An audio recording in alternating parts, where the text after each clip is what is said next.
again. Yo.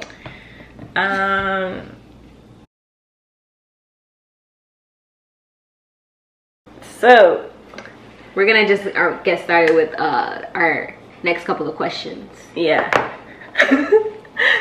So I was trying to copy you.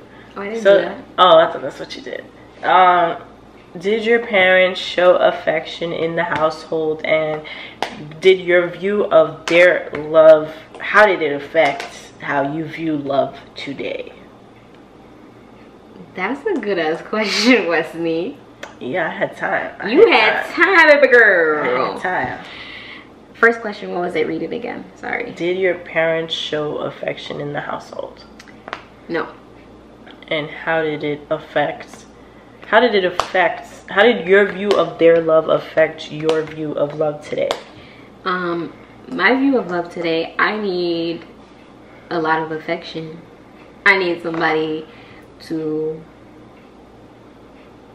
always give me hugs, which I do not receive. I feel like, you know, I'm not gonna say that because I know in Wesley said she's like, you don't even like hugs.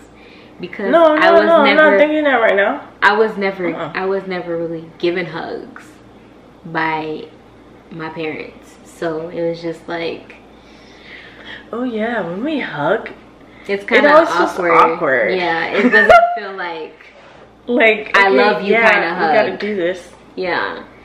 So, and it's weird because when I hug other people, I hug them with like, I don't know how you explain it, but I really hug them. Yeah. So it's like,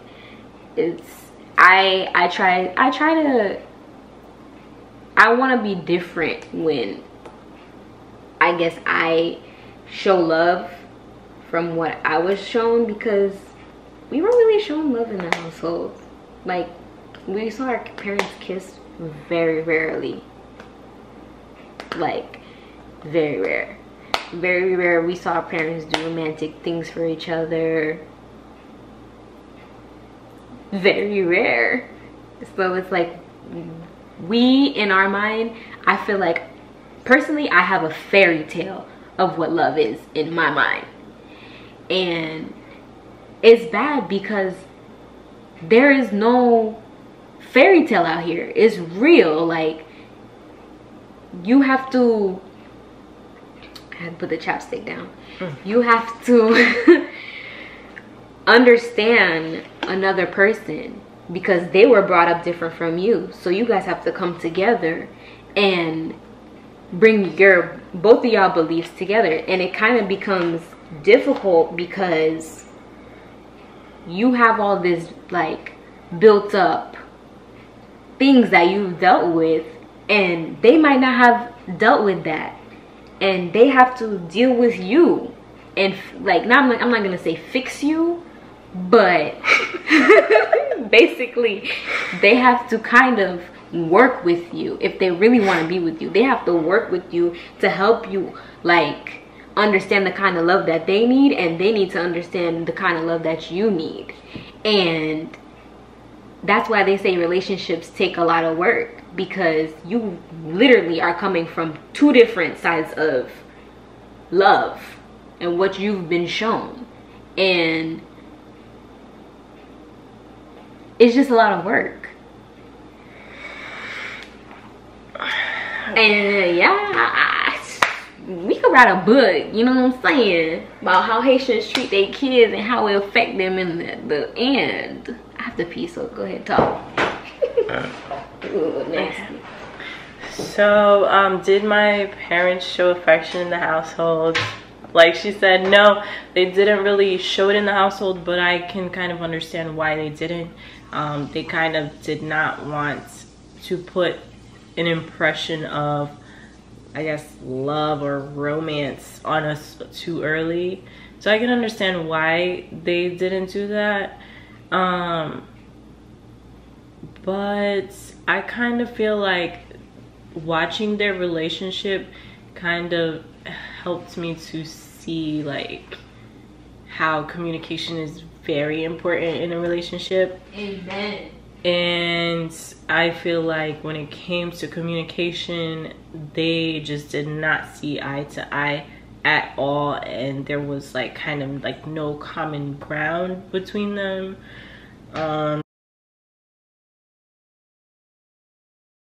Again. How did your parents look at you academically? Yeah, so growing up, I felt like I always had to have the best of grades, and the rules were you could only focus on church and school, school and church, nothing else. No friends, no boyfriends, no parties, no sports. You know what my mom used to say to us? I'm your friend. I'm your best friend. You don't need no friend. Yeah, and like I just feel like that type of environment was not good. Like, You can't. what you mean? You my friend. I need more friends. You don't even have all the answers. Like, and you have, there's certain like you were raised a certain way in Haiti. It's very different from America. So you cannot say this, that, and third. And oh, I'm sorry. I'm sorry. I'm so sorry. Going back to how parents were viewed, I only touched on my father, but I also have to touch on my mother as well. Oh, I got the hollow shake. God. Tell them, girl. Both parents, like, they were so concerned about how they were viewed in society. Like, My mom still is to this day. my mother is still the same. Like, To this day. and I'm just like, bruh, are you living your life for you, or are you living your life for everybody else? Because honestly, if you're doing what makes you happy, why should it matter what other people think? Thank you. And why do you have to switch up around people? Why do you have to switch up how you are when you're around different people, when you're interacting with me? Like, just be the same person. Don't switch up because you feel like they'll view you differently. No, you're not living your life for them. You're living your life for you. Right. Come on. Like, I feel like some Haitian parents want to make their friends think like, I got it all. My kid is a doctor. And I'm so firm. I'm here for that. I'm sorry. Oh yes, I have it all together. My kids are in check. I got my life in check. I'm doing good. And it's really not about that. Unnecessary. Yeah, and that's one thing I won't do with my children. Like, I'm not gonna, that's one thing that I try not to do with people, because I know how it feels. So I try my best to not hurt others with my words. Yeah. Because I know what it's like to be on the other side of the spectrum. Yeah. Don't want to get emotional about this. But it's just like they don't understand. Like, if you're calling your kid, what's something that they call their kids? Egale. Yes. Egale means basically stupid, and but you know, as a child, you're trying so hard. right. So like, you're trying so hard, and then you're being called Like, stupid. right. It's like you're still learning. How do you expect the child to feel about themselves? You kind of make them have low self-esteem. I don't know about low self-esteem, but I've heard that word a few times, and I never felt that way. But like when I hear it from the parent, it's like, whoa, like, why would you say such a thing? I'm trying so hard to be the best that I can. Yeah. So that's what I have to say about it. But yeah, we're both parents in the home. They were mostly working. Yeah. So we pretty much were raised by American television. Yeah. Because we had no friends. You know what's funny? When we used to watch TV, we would literally be like, I'm her. I'm her. That's me. Oh wow, that's a good observation. We used to do that all the time. Because we would try to be like, okay, so if we were ever placed in this situation, this is how we would have to be. Yeah. Damn, that's sad. Mm-hmm. That's really sad. We used to do that a lot. And like, what was discipline like? Oh, I have a question like that. So basically, we did something wrong. We got hit. Oh, with the belts. And it wasn't like a psh, psh. It was like a keep going. To the point where your skin swells up and you get marks. You got welts. I think that's what it's called. Yeah, and I think even in that area, you had it a little bit easier. Like, I remember I would get hit with any object that's around. Yeah, my mom threw a shoe at her and broke her nail. Damn, son, you really put her out.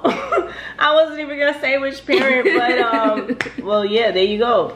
She broke her nail, and I think she said that nail doesn't grow as fast anymore. It doesn't. No, it doesn't go. It doesn't grow straight. Like when it grows out, it grows crooked. But yeah, like discipline. I mean, to me, the discipline, I understand it, but now talking about it, I kind of feel like when I have my own children, I don't think I'm going to go that hard with the disciplining, because wow, it kind of makes sense why someone I know parents the way that they parent. It makes sense now. Talking about this is like making a light bulb go on. Yeah. Yeah, so discipline is not cool. So you have the discipline and you have the verbal abuse. It's just not a good mix for a child at all, and then they can't have a social life. Not good. I feel like we weren't ever able to like express ourselves. Like if we were upset, we kept that to ourselves. Like if we were sad, we kept that to ourselves. If we were happy, we kept that to ourselves.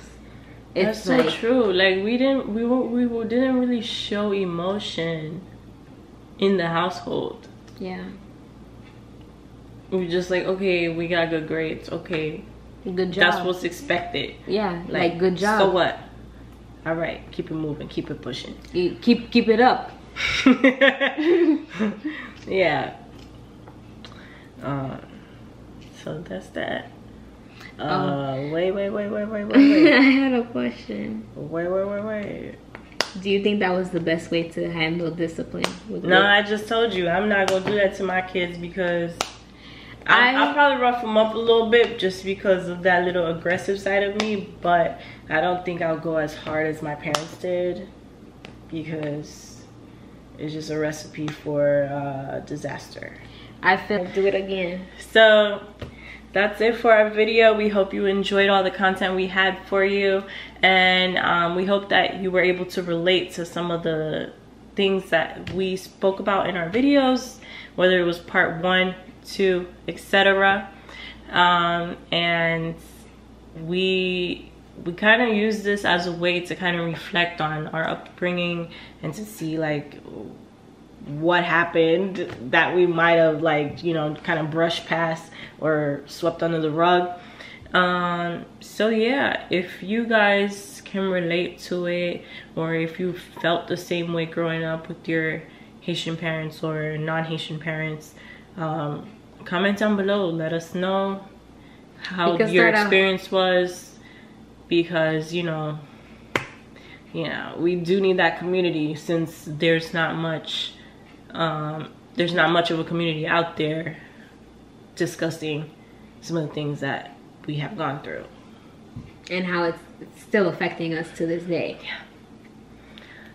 So yeah, you know, if you're going through anything, just stay strong. Stay strong and just keep going at it. You know, you only live once. Take everything day by day, meditate, and you'll be okay. You know, just talk it through. Do a video just like this, and you know, you'll be surprised what you find out, because I realized a whole bunch of things just through this.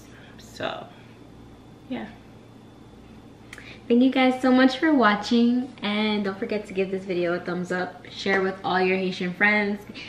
Share it to your Haitian parents to hear their views on what they say to you about what we said. And thank you so much for watching, guys. And subscribe to Life with W and J. Oh, yes.